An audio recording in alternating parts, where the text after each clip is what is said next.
Aloha, I'm Bashiera Parker from Channel 24 and we're at Pearl Harbor in Hawaii today. I'll be interviewing the cast of Midway, which follows the epic story of the Battle of Midway, told through the experiences of the World War II heroes who fought in it. See it. You came and went before I got to see it. I know.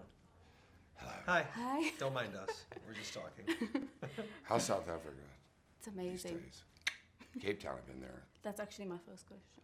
I love Cape Town. Because I was I actually climbed going the to mountain. ask. I was going to ask, have you Yeah, ever I been did to it in South 45 Africa? minutes. I've never Okay, been to South interview's Africa. over. But I am part of a wonderful charity called the Love Quilt Project that we give, we provide not only financial services, but we give quilts. This is a very true story. Through Kids in America make quilts for children orphanages in South Africa. So I have a very love for South Africa, even though I have not been there. The Love Quilt Project, it's called. That's amazing. Top that. Do you want to... Boom. Boom. It's one of the most beautiful places on earth. I agree. Mm. Okay, so my next question. So I believe, Dennis, you have a personal connection to the story in particular because your dad fought in World War II. Yeah. How did that influence the way you wanted to portray your character on screen? So I grew up like listening to stories of World War II.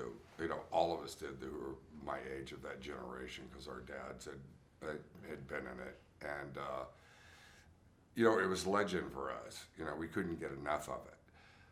And this was before we had cable, you know, so you'd see like, you know, a documentary or on the history of it.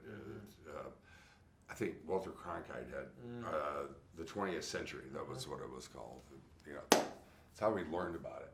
But it was legend to us, and you know, to play this, to play Bull Halsey was an honor to do, and he was an extraordinary man, and you know, during an extraordinary time, and this was the beginning of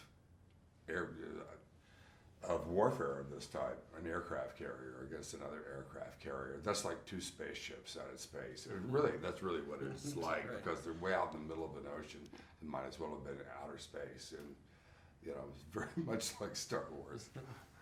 And I wanted to actually ask you, what do you think made him such a great leader? Because he understood everybody on that ship. He was a career man, and he was a simple person, really, in a way. And his men loved him, and he wouldn't ask them to do anything that he wouldn't do himself. Mm-hmm. And you know, they would go into harm's way, but everybody is on that one ship, you know. So it's all about the ship. And then, Patrick, my next question's for you. Mm-hmm. So you're a code breaker and an intelligence officer, but your character actually felt a great sense of responsibility after what happened at Pearl Harbor. Yeah. What do you think made him particularly inspiring and an interesting character? Well, I think his skill and his drive and his passion.